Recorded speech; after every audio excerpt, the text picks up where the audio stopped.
a lot of these ideas of self end up being static.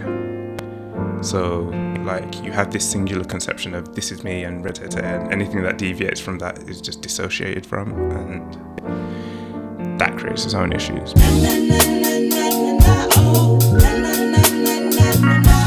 Let's rewind and say, so what things would you say to your 18-year-old self that you think will benefit his growth?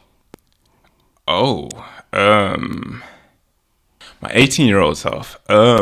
That's hard to say because like it'll be explaining so much about things that I didn't understand then, and things that confused me about kind of other people and what it is they're doing. So I guess like for a long time, when you're growing up, everyone's like, you need to know yourself, and I'm there like, what does that mean? Like, I can't find myself. Like, what's this thing? Why is everyone so confident about who they are and what they do and re-te-te? So like, I've spent a long time trying to find this thing, and then I was like, wait, this thing doesn't exist. I'm just running around in circles. And if I knew that back then, I wouldn't have spent all that time trying to find this stuff, because like you're going to end up in one of two places, or one of a few places. You either realize these things don't exist, or you end up creating it, or you end up engaging with how would I put it, with like an idea or a conception of who you want to be, or who you think you are, or who other people have told you to be. And the way you engage with those things ends up being like, well, it determines a lot of, how would I put it? It ends up being like, if you engage with it in a certain way, it can create a lot of mental weight or confusion. Especially like if it ends up putting you in a negative place with your own self-conception, and it leads to kind of places of non-self-acceptance or self-rejection, because I am this and I don't, like, you're not supposed to be that and I don't accept that, and like now you're rejecting yourself because of these things which aren't really there. But These things being these ideas of self, so okay, so or what you're supposed to know about yourself, or because I guess I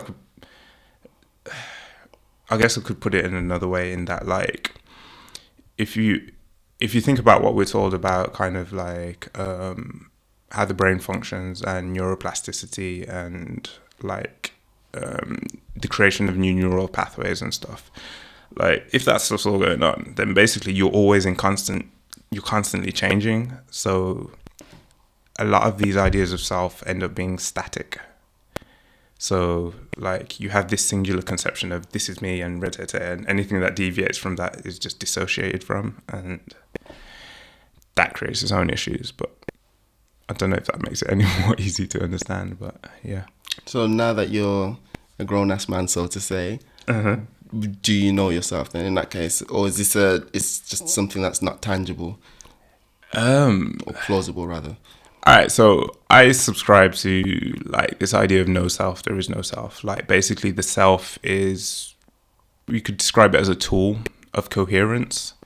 So if you think about your body, like all the cells it's been said that all the cells in your body are replaced every 7 years. So like, where is the self within all that thing? Every cell's replaced, so where is the self? But if the self is just an idea or a construct, then like, well, it can exist across all iterations of your body from childhood to you die. So like, yeah, there is no self. But then I guess another way I'd describe it is like, if you want to think of the self, then the self is dynamic because of the same underlying reasons of like, you're always constantly changing. Like if you encounter new information, like ideally you should be adjusting to that information, and that should lead to further changes. Even if you stubbornly try to hold to beliefs and ideals and like you're always changing, you're always in motion. It's dynamic. It's not a singular static thing. So in terms of asking, do I know myself? I'm like, how would I put it? I kind of just operate from an awareness of what's happening now and trying to understand what's happened before, and not necessarily like trying to move towards an ideal in the future, because so much, like, there's so many things that I thought, it's this way, and then eventually it's like, like I enjoy doing this, and then no, I don't like doing that. Like, I can only operate within that awareness of what's happening, rather than like just sticking to something because this is me and this is my identity and this is myself and it's just... So as close as I can get to knowing myself is being aware of what's going on as best as I can in the current moment, if that makes sense. Yeah, so I think with a lot of us, we perhaps, like you say, it's this construct that allows us to coherently understand our existence. What for the audio listeners, he's made a face like, what? I don't think it helps you to understand your existence per se. It's just like that's how people try and use it, but again, you like chasing ghosts and chasing like these ideals and ideas. It's more it just allows kind of like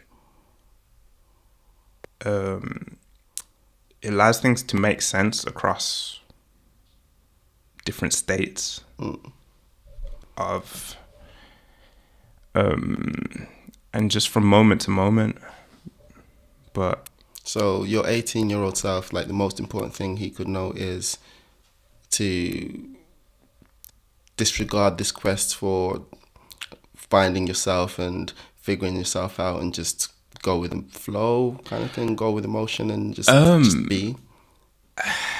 Maybe, but like, given, like, I hope I would have been able to pick that up. Like, if I could explain that to myself, I hope I'd be able to understand it without, again, having to go through this trek and process of like, all right, I'm trying to find myself, I'm trying to do this. And it's like,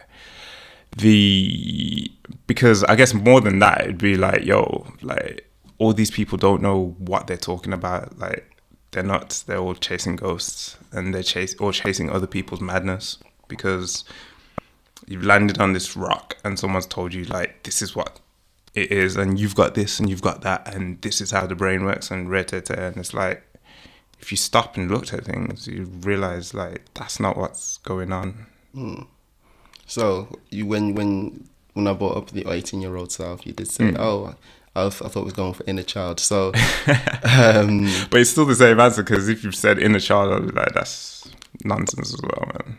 Like,